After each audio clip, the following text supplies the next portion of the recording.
मेरा नाम कोहिनूर है।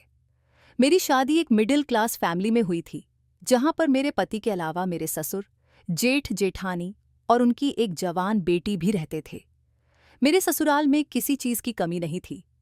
शादी के बाद मैं अपनी ससुराल में बहुत खुश रहने लगी थी। हर रात मेरे ससुर मेरी कमर पर अपने होंठ लगाते थे, जिससे मुझे बहुत सुकून मिलता था और मैं गहरी नींद में सो जाती थी। लेकिन सुबह होते ही मेरा शरीर सूजा हुआ होता था और उस पर लाल निशान होते थे। आखिर ये निशान कैसे होते थे? मुझे अपने ससुर पर शक हुआ और अगली रात मैंने एक योजना बनाई। मैंने मूंग के ट्यूब की जगह दूसरा ट्यूब रख दिया और सोने का नाटक करने लगी। करीब 15 मिनट बाद मैंने देखा कि मेरे ससुर कुछ अजीब कर रहे थे। यह देखकर मेरे रोंगटे खड़े हो गए। मेरे माता पिता ने मेरी पढ़ाई के बाद मेरी शादी तय कर दी थी। मेरी शादी मेरे पिता के दोस्त के बेटे के साथ हुई थी। मेरे ससुर मेरे पिता के पुराने दोस्त थे, लेकिन उनकी दोस्ती बचपन में ज्यादा थी।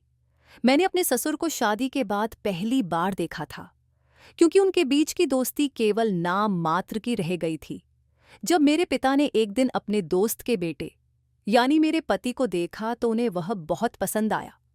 उन्होंने फौरन ही मेरे ससुर से उसके बेटे की शादी के बारे में बात की। लड़के वाले जब मुझे देखने आए तो उन्होंने मुझे तुरंत पसंद कर लिया और मेरी शादी हो गई। इसके बाद मेरे ससुर और पिता की पुरानी दोस्ती फिर से कायम हो गई। मेरे ससुराल में सभी लोग मेरे साथ अच्छा व्यवहार करते थे।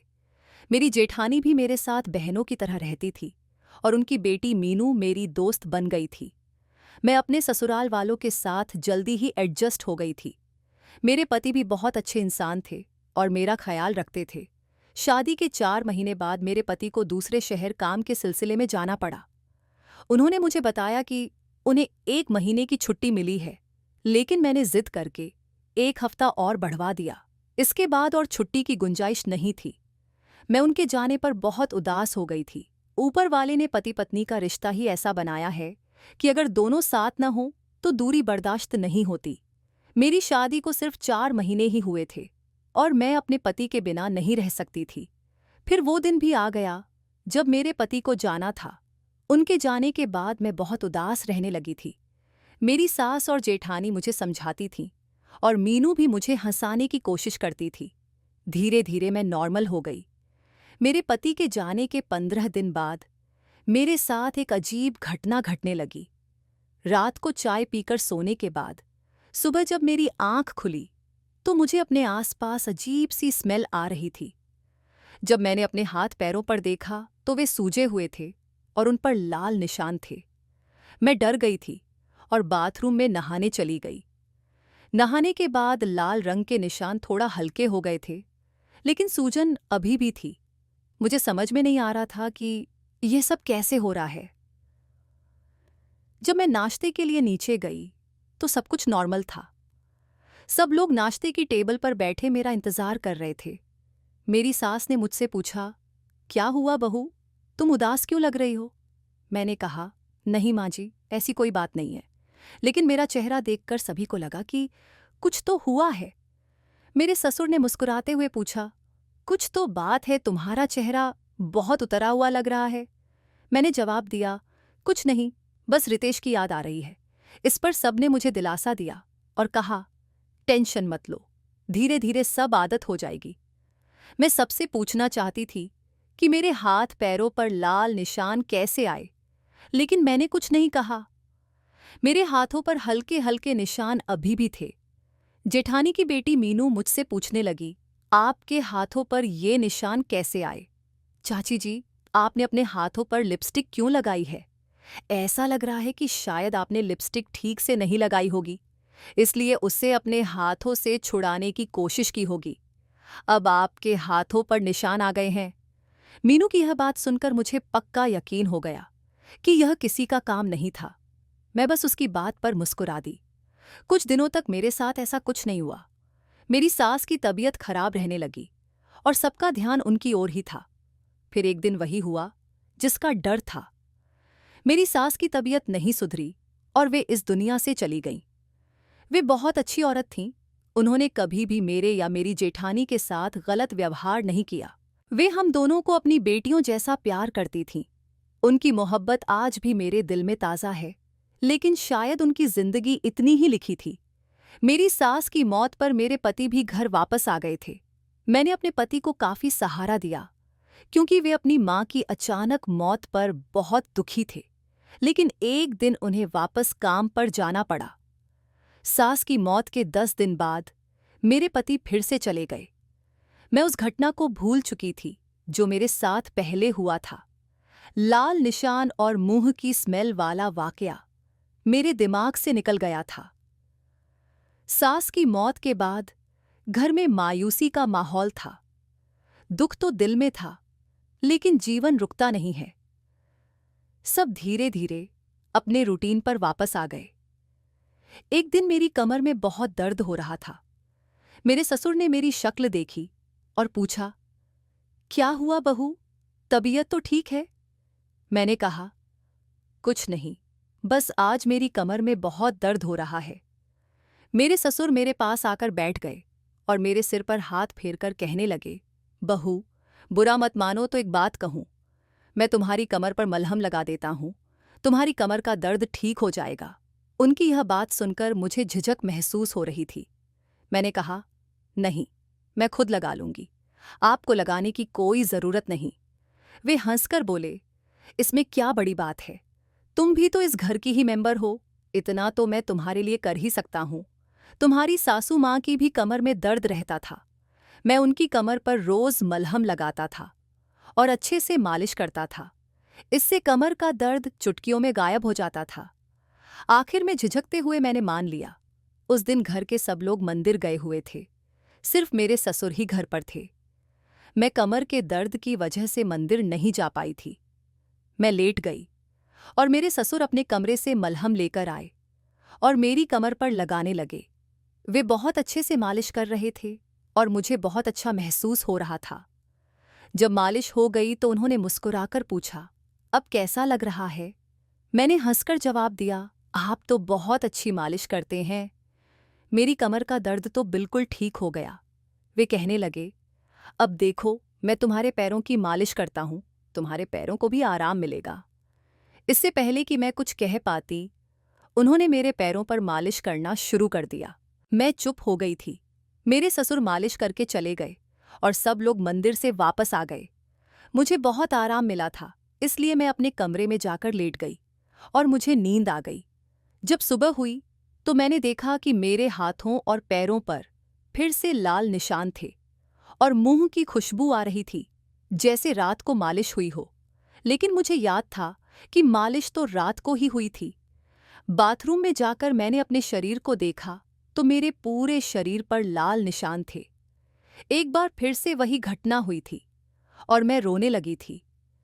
मैंने निशानों को छुड़ाने के लिए अपने शरीर पर पानी डाल लिया और नहाने लगी थी। मुझे समझ नहीं आ रहा था कि यह सब कैसे हो सकता है। आखिर यह लाल निशान मेरे हाथ पैर और पूरे शरीर पर कैसे आ जाते हैं? कौन मेरे शरीर पर निशान लगाता है जिसका मुझे एहसास भी नहीं होता? मेरा दिल चाहता कि मैं इस बारे में अपने पति को बताऊं कि आखिर मेरे साथ ऐसा कैसे हो सकता है। यह सब सोच सोच कर मेरे सिर में दर्द होने लगा और मेरी तबीयत भी खराब होने लगी थी। मैं काम से फ्री होकर अपने कमरे में आकर लेट गई और दवाई खाने लगी। जैसे ही मैंने दवाई खाने के लिए दराज खोली, उसमें कई मलहम के पैकेट पड़े थे। उससे मुझे पता चल गया कि वही मलहम की खुशबू है जो मेरे कमरे में आती है।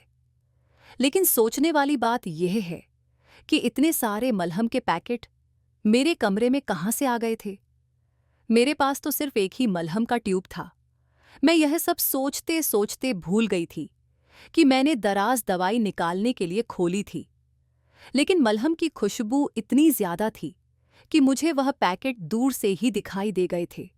उसे सुनकर मुझे बहुत डर लगने लगा। मैंने उस मुंह के पैकेट को वहीं रखा और सोचने लगी कि आखिर यह कैसी चीज है जिसकी खुशबू इतनी अलग है और यह मेरे कमरे में भी मौजूद है। तभी अचानक मेरे दिमाग में धमाका हुआ जब मैंने अपने हाथों और पैरों को देखा। मेरे हाथों और पैरों पर लाल लाल निशान और सूजन थी और उनसे अजीब सी खुशबू आ रही थी। मैं बहुत डर गई कि यह सब क्या हो रहा है? मेरे शरीर पर यह लाल निशान कैसे आ गए? और यह मुंह का पैकेट क्या है? ऐसा लग रहा था जैसे कोई इसका इस्तेमाल करता हो और मुझ पर भी किया हो। मैं कमरे से बाहर चली गई और सामान्य तरीके से काम करने लगी। इसके बाद मैंने किचन में जाकर नाश्ता बनाया और सारा दिन काम करती रही। लेकिन मुझे बहुत टेंशन हो रही थी कि शायद आज रात फिर से कुछ होगा। लेकिन मैं गलत साबित हुई। अगले दिन सुबह उठी तो फिर से मेरे शरीर पर लाल निशान और सूजन थी। यह सब देखकर मेरी जोरदार चीख निकल गई और पूरे घर में गूंज उठी। मेरी चीख सुनकर मेरी जेठानी और मीनू भी मेरे कमरे में आ गईं। मेरे शरीर पर लाल निशान और सूजन देखकर वह हैरान रह गईं और मुझे बड़े गौर से देखने लगी। मेरी जेठानी ने पूछा, ये लाल निशान कैसे लगे हुए हैं? मुझे समझ नहीं आ रहा था कि मैं क्या करूं। मैंने हिम्मत करके उन्हें बताना शुरू किया कि यह सब कैसे हुआ और कितने दिनों से हो रहा है। मेरी जेठानी और मीनू मुझे बड़े गौर से देख रही थीं और फिर मेरी जेठानी ने कहा, तुमने रात को कुछ खा लिया होगा जिससे तुम्हारा शरीर सूज गया है, और यह तो लिपस्टिक के निशान हैं। शायद तुमने खुद अपने शरीर पर लगाए होंगे और धोए बिना ही सो गई होगी। इसी वजह से तुम्हारे कपड़ों पर लिपस्टिक लग गई है। ये बातें सुनकर मैं और भी ज्यादा रोने लगी और सोच में पड़ गई कि इन्हें कैसे यकीन दिलाऊं कि मैंने ऐसा कुछ नहीं किया। थोड़ी देर बाद मैंने कहा, मेरे कमरे में कोई आता है जिसने यह सब किया है। मेरी यह बात सुनकर दोनों एक दूसरे की तरफ देखने लगीं और कहने लगीं कि यहाँ कोई नहीं आ सकता। घर में जितने भी लोग हैं सब अपने काम में लगे रहते हैं। उन्होंने मुझे नहाने के लिए कहा और मेरे हाथ पैर भी साफ कर दिए। फिर कहा कि नाश्ता करने के लिए नीचे आ जाओ, उसके बाद बात करेंगे। मैंने नहा धोकर अपने कपड़े बदल लिए और अपने रूम की सफाई करने के बाद बाहर आ गई। लेकिन मेरे ससुर मुझे देखकर परेशान हो गए।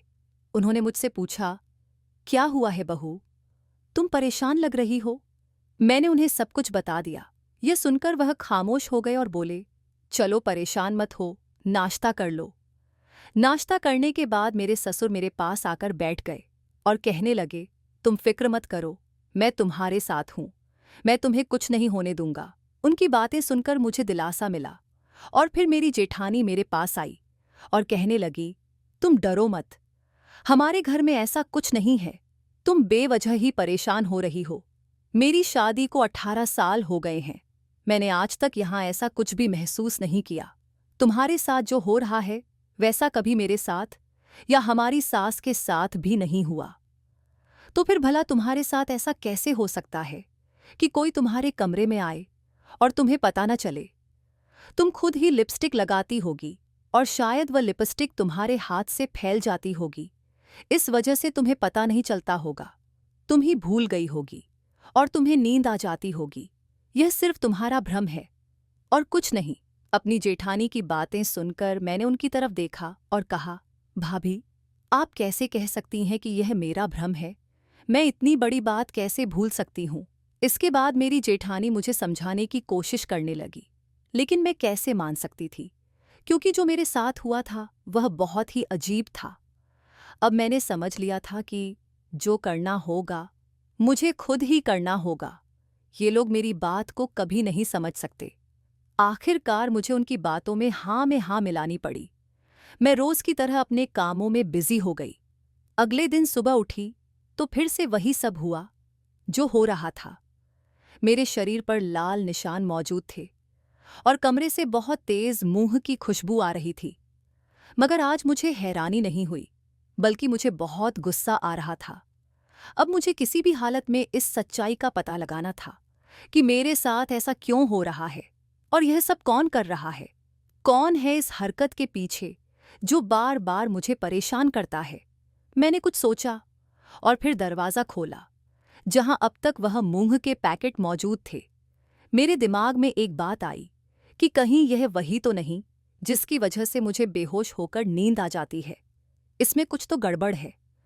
मैं कुछ समझ ही नहीं पा रही थी, मगर अब राज खुलने वाला था। मैंने जल्दी से 2 पैकेट मंगवाए और जो पैकेट मेरे पास थे उनसे मिलाया। दोनों में काफी फर्क था। मार्केट से मंगाया हुआ पैकेट कुछ और था और जो मेरे रूम में रखा हुआ था वह कुछ और। फिलहाल मैंने पुराने पैकेट हटा दिए और नए रख दिए। अब मुझे जानना था कि यह अजीब हरकत कौन कर रहा था। जैसे जैसे रात करीब आ रही थी, सच्चाई जानने का मेरा उत्साह और भी बढ़ता जा रहा था। आखिर रात हुई, सब लोगों ने मिलकर खाना खाया और अपने अपने कमरों में सोने चले गए। मैं जैसे ही कमरे में गई तो जानबूझकर सोने का नाटक करने लगी। आज मुझे हर हाल में उस इंसान का पता लगाना था जो मेरे साथ रोज रात को ऐसा कर रहा था। रात के 12 बज चुके थे, तभी अचानक मेरे कमरे का दरवाज़ा खुला और मेरे ससुर अंदर आए। मैं चुपके से आंखें खोलकर सब देख रही थी। मेरे ससुर के हाथ में एक पैकेट था। उनका इस समय कमरे में आना मुझे बहुत अजीब लग रहा था। आखिर इस समय उनके कमरे में क्या काम हो सकता है? तभी मुझे एक आदमी की आवाज़ सुनाई दी। मेरे ससुर के साथ कोई और भी था। मैंने किसी तरह आंख खोलकर देखा तो मेरे ससुर के साथ एक और आदमी भी था, जिसका हुलिया बहुत अजीब था। वह जादू टोना करने वाला तांत्रिक बाबा लग रहा था।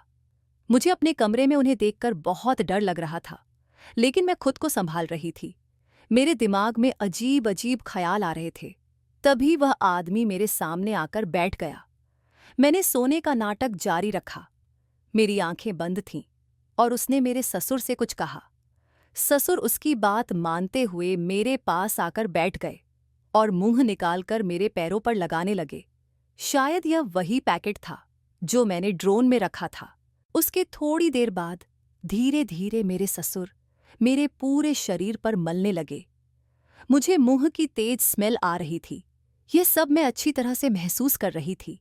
मेरा दिल चाह रहा था कि मैं उठकर बैठ जाऊं और अपने ससुर को एक जोरदार थप्पड़ लगा दूं, क्योंकि वह मेरी साड़ी के अंदर हाथ डालकर मेरे सारे शरीर पर मल रहे थे। मन तो कर रहा था कि जोर से चिल्लाऊं और घर में सबको उठा दूं, लेकिन मैं ऐसा कुछ नहीं कर सकती थी। तभी वह आदमी कहने लगा, इस मुंह को लगाकर यह बेहोश हो चुकी है, क्योंकि यह मुंह नहीं बल्कि एक ऐसी दवाई है जिसमें हमने कुछ ऐसे तत्व शामिल किए हैं जो इसके शरीर में लगने से इसकी स्मेल इसकी नाक तक जाएगी और यह बेहोशी की हालत में रहेगी। यह दवाई इसके सारे शरीर पर लगाने से इसका शरीर सुन्न पड़ जाएगा और यह कुछ भी महसूस नहीं कर पाएगी। इसकी स्मेल हमें नहीं आ सकती, क्योंकि हमने अपनी नाक में रुई लगाई हुई है। इसका असर सिर्फ इस लड़की को ही होगा। उस आदमी की बात सुनकर मैं समझ गई थी कि तभी तो मैं बेहोश हो जाया करती थी और मुझे कुछ भी महसूस नहीं होता था। थोड़ी देर के बाद उस आदमी ने कुछ मंत्र पढ़ने शुरू किए और मेरे ऊपर फूंकने लगा। फिर उसने मेरे ससुर को कमरे से बाहर जाने के लिए कहा। तब उसकी बात सुनकर मेरे ससुर कमरे से बाहर चले गए थे। मुझे बहुत डर लग रहा था कि अब ना जाने वह आदमी मेरे साथ क्या करेगा। वह आदमी मेरे पूरे शरीर पर हाथ फेर रहा था। मैंने चाहकर भी कुछ नहीं किया और लेटी रही। पता नहीं क्या कर रहा था। मेरे शरीर से जान ही निकल रही थी। मेरा दिल जोर जोर से धड़क रहा था। तभी उस आदमी ने मेरे शरीर पर कुछ लाल लाल सा लगाने शुरू किया। वह मेरे शरीर पर जगह जगह लगा रहा था। यह सब करने के बाद उसने मेरे ससुर को कमरे में बुला लिया। मेरे ससुर जब कमरे में आए तो वह टिके कहने लगे, बस 2 दिन और बाकी हैं। मुझे इसके साथ यही इलाज दोबारा करना है। इसके बाद तुम्हारी बहू तुमसे मोहब्बत करने लगेगी। उस आदमी की बात सुनकर मेरा शरीर कांप उठा। मुझे ऐसा लगा जैसे मेरी जान निकल रही हो। मेरा दिल बुरी तरह से डर रहा था कि आखिर यह सब मेरे ससुर मेरे साथ करवा रहे थे। यह बात सुनकर मेरा ससुर जोर जोर से हंस रहा था और कहने लगा, मैं तो यही चाहता हूँ मेरी बहू मुझ पर फिदा हो जाए और मेरे बेटे को छोड़कर मुझसे मोहब्बत करने लगे। मैं इस लड़की को बहुत चाहता हूँ। इतना कहकर वे लोग मेरे कमरे से चले गए।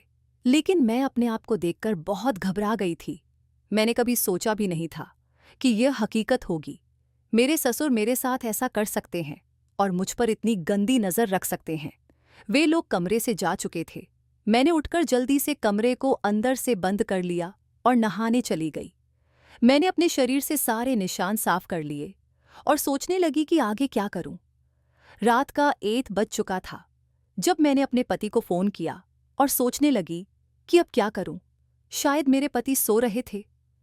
काफी बार कॉल करने के बाद उन्होंने आखिरकार मेरी कॉल रिसीव कर ली। मैंने अपने पति से रोती हुई आवाज में बात की। मेरी आवाज सुनकर वे घबरा गए और मुझसे रोने की वजह पूछने लगे। मैंने उनसे कहा, मुझे कुछ नहीं पता, सुबह तक आप घर पर मिले, अगर आप घर पर नहीं आए तो मैं घर छोड़कर चली जाऊंगी। यह कहकर मैंने फोन बंद कर दिया। अगली सुबह हुई तो मैं खुद कमरे से बाहर निकली। मेरे सामने मेरे ससुर टीवी देख रहे थे। मुझे आता देखकर उनके चेहरे पर अचानक मुस्कुराहट आ गई, लेकिन इस समय मुझे लग रहा था कि उनके चेहरे के पीछे एक शैतानी चेहरा छुपा हुआ है। सुबह के 9 बजे मेरे पति घर पर आ गए और उन्होंने मुझसे पूछा, क्या हुआ है? तुमने मुझे इतनी अचानक घर पर क्यों बुलाया? घर में सारे लोग मौजूद थे। मेरे पति मेरे सवाल का जवाब सुनने के लिए बेकरार थे और सब लोग यह जानने के लिए उत्सुक थे कि मैंने अपने पति को क्यों बुलाया। मुझे समझ में नहीं आ रहा था कि मैं कैसे अपने ससुर की बात सबको बताऊं, लेकिन बड़ी हिम्मत करके मैंने सब कुछ बता दिया। मेरी बातें और सारी रात सुनकर मेरे ससुर का चेहरा उतर गया था। उनके चेहरे के एक्सप्रेशन बदलने लगे थे। यह सुनते ही मेरे पति ने सबके सामने मेरे मुंह पर थप्पड़ मार दिया। वे यह बात सुनकर गुस्से में आ गए थे और मुझे पता था कि कोई भी मेरी बात पर यकीन नहीं करेगा। तभी अचानक मेरे ससुर बोल पड़े, तुम्हारी पत्नी मुझ पर कैसा इल्जाम लगा रही है? मेरे पति मेरा हाथ पकड़कर मुझे घर से बाहर निकालने लगे थे। जब मैंने उनसे सबूत दिखाने के लिए कहा और फिर हाथ छुड़ाकर अपने कमरे में भाग गई और जल्दी से वह कैमरा लेकर आई जिसमें मैंने रात की सारी हरकत रिकॉर्ड कर ली थी। उस वीडियो को देखकर मेरा पति सदमे में था। घर के सारे सदस्य ने भी वह वीडियो देख लिया और उसके बाद मेरे ससुर सर झुकाए खड़े थे। मेरे ससुर मेरे और मेरे पति के पैर पकड़कर माफी मांगने लगे और कहने लगे, मुझे माफ कर दो। मैं बहू की खूबसूरती में बह गया था। जिस दिन से यह शादी करके आई है, मैंने उसको बहुत पसंद कर लिया था। इसलिए मैं तांत्रिक बाबा से इसके ऊपर जादू टोना करवा रहा था। फिलहाल जो भी हुआ था अच्छा नहीं हुआ था। सब घर वालों के सामने मेरी इज्जत को तार तार कर दिया गया था। एक तरफ मेरे पति की पत्नी थी और दूसरी तरफ उनके पिता थे। मेरे पति अपने बूढ़े पिता को इस बुढ़ापे में घर से बाहर नहीं निकाल सकते थे, इसलिए वे मुझे ही अपने साथ दूसरे शहर लेकर चले गए जहां पर वे काम करते थे। लेकिन मेरे पति ने अपने पिता से सारे संबंध खत्म कर दिए थे। यह सब हालात देखकर मेरी जेठानी ने भी अलग घर ले लिया था। अब उस घर में मेरे ससुर अकेले ही रह गए थे। मेरे ससुर पछतावे के सिवा कुछ नहीं कर सकते थे और वे बुरी तरह से पछताते थे कि उन्होंने ऐसा क्यों किया था। मेरे जेठ बस उनको खाना देने चले जाते थे, बाकी उनसे कोई भी बात नहीं करता था और उनके सारे काम के लिए उनके घर पर नौकरों को लगा दिया गया था। मैं अपने पति के साथ दूसरे शहर में खुश रहती हूँ, लेकिन आज भी मुझे अपने ससुर की इस गंदी हरकत पर बहुत अफसोस होता है। वह मूड नहीं था, बल्कि उसके अंदर कुछ गलत दवाई थी जो मेरे शरीर पर लगाने के बाद उसे सुनकर देती थी और वह तांत्रिक बाबा मेरे शरीर के सारे हिस्सों पर लाल रंग लगा दिया करता था। उस दवाई की वजह से मेरा शरीर सो जाता था और वह बाबा मेरे साथ जो भी करता था मुझे कुछ पता नहीं चलता था। यह सब मेरे लिए बहुत डरावना था। मेरे पति ने मुझसे वादा किया कि वह मुझे किसी के हवाले नहीं छोड़ेंगे, बल्कि हमेशा मेरा ख्याल रखेंगे। अब मैं अपने पति के साथ बहुत खुश हूँ। दोस्तों, मिस करती हूँ। आपको हमारी कहानी पसंद आई होगी। अगर कहानी पसंद आई है तो वीडियो को लाइक करें, चैनल को सब्सक्राइब करें और नोटिफिकेशन ज़रूर दबाएं ताकि अगली अपडेट सबसे पहले आपको मिले।